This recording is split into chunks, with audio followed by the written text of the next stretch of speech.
My poet, Jack Prelutsky. Childhood. He was born on September 8, 1940 in Brooklyn, New York. He grew up in the Bronx in a working-class neighborhood made up of Jewish, Irish, and Italian families.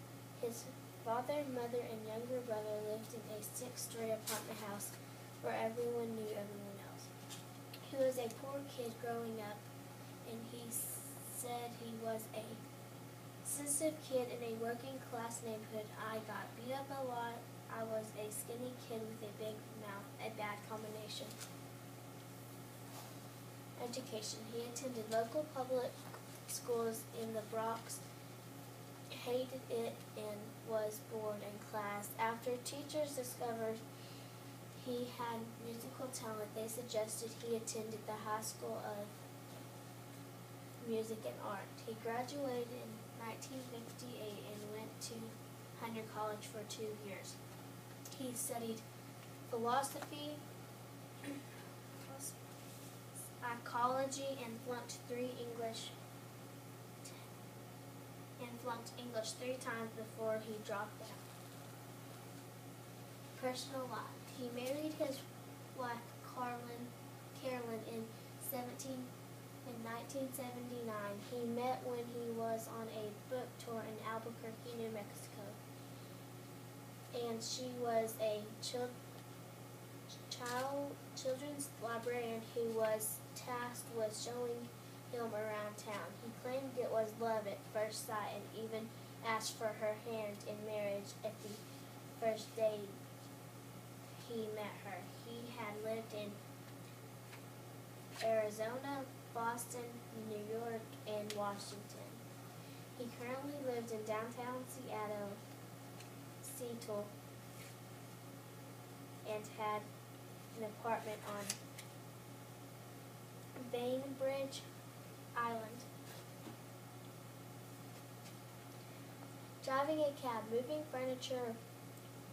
His past jobs: driving a cab, moving furniture, busboy, potter, woodworker, door-to-door salesman, working in a bookstore, or singing in a coffee house. Poet. Discovered writing as a career by accident when he was at age 24. Wrote his first book at age 24, A Gopher in the Garden and Other Animal Poems. He wrote more than 50 poetry collections. He set his poem to music. He often sang and played the guitar on most of them. Has a studio in his house where he writes out. His advice to budding artists: carry a notebook, practice every day, writing every day. Write as much as you can. Keep your eyes and ears and heart open, and soon as you get an idea, write it down. In his interview,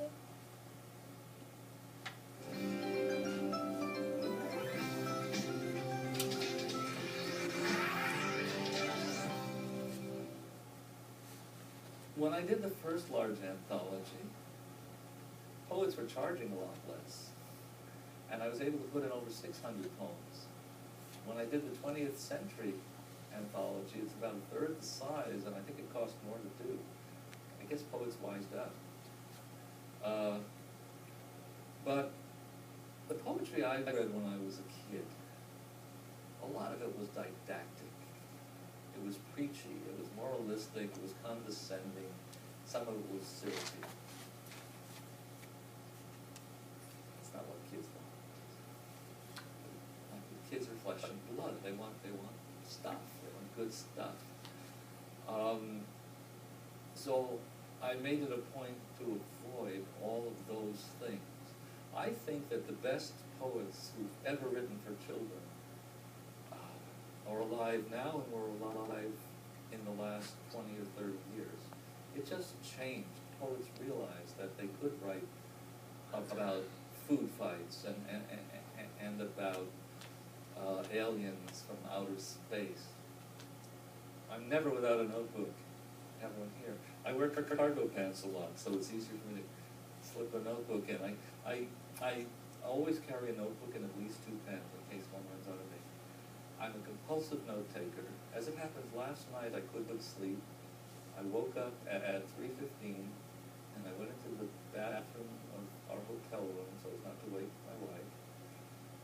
Turned on the light and put the seat down on the toilet, sat down, and I wrote a poem of 3 verses that's for new kid number 5 that I'm working on right now. A book that has no other title yet. It's about 2 dragons a little too macho for their own good. What happens when dragons meet each other and neither of them likes the other. And I wrote that last night between, about 3 and 5 in the morning. So I'm always writing. I do most of my finished work at home, even because I've learned to write everywhere. I mean, I write in hotels, I write in restaurants, I write on airplanes. But sooner or later, I have to get it down so it's legible and do the fine work, the tweaking, and I do that at home. I work on a computer, so I have to do that. But I have a stack of, I have taken so many notes over the years. I have a stack of notebooks now that if you piled them up, they would probably go way past the ceiling. Because I've been doing it for about 40 years, and I have a couple of drawers in a fire resistant safe filled with them, and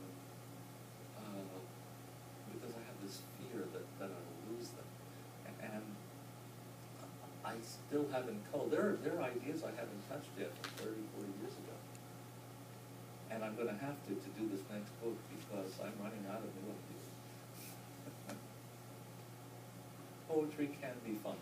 One of my very first reviews, 40 years ago, for my first book, Go from the Garden, said that there's an old Greek idea about learning through laughing. Don't remember who said it, don't remember who reviewed the book, and the reviewer didn't remember where the quote was from. But I've always kept that in mind. So I'm conscious that I am teaching things. I'm certainly teaching vocabulary, because I don't condescend. I use very complex vocabulary in some of my poems.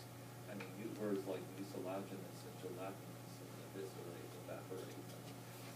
I just wrote that dragon poem that I wrote last night. I got to put in a 6-syllable word, inextinguishable. But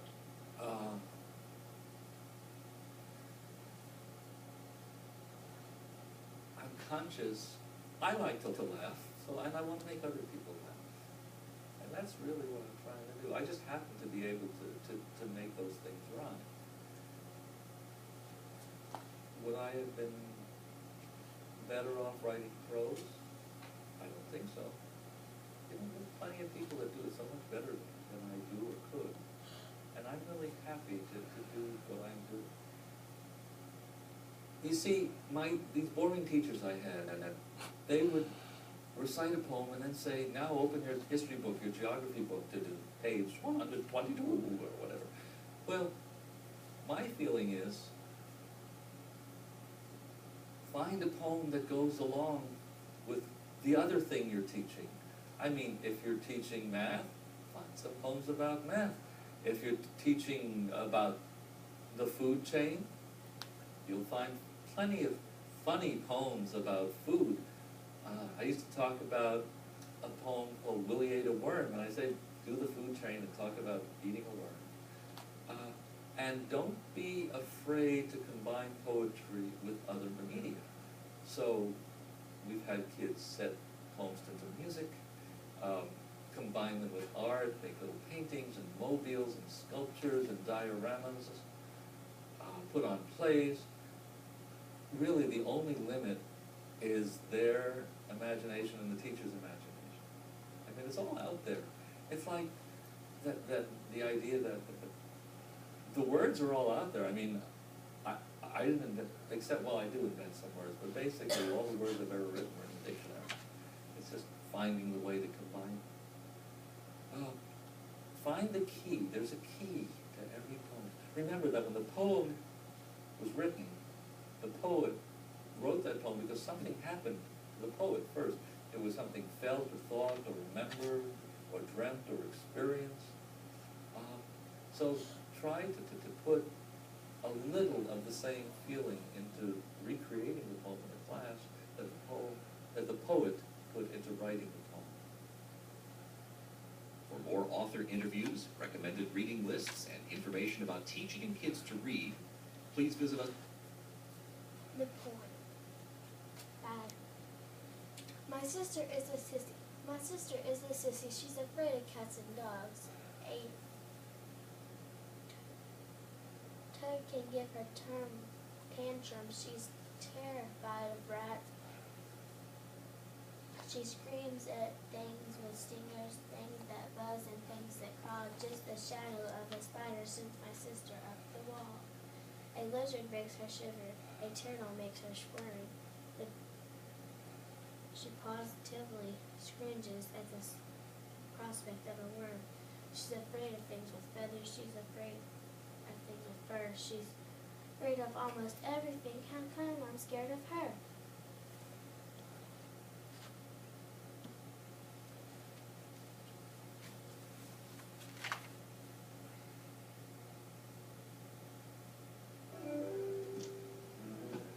My sister is a sissy. She's afraid of cats and dogs.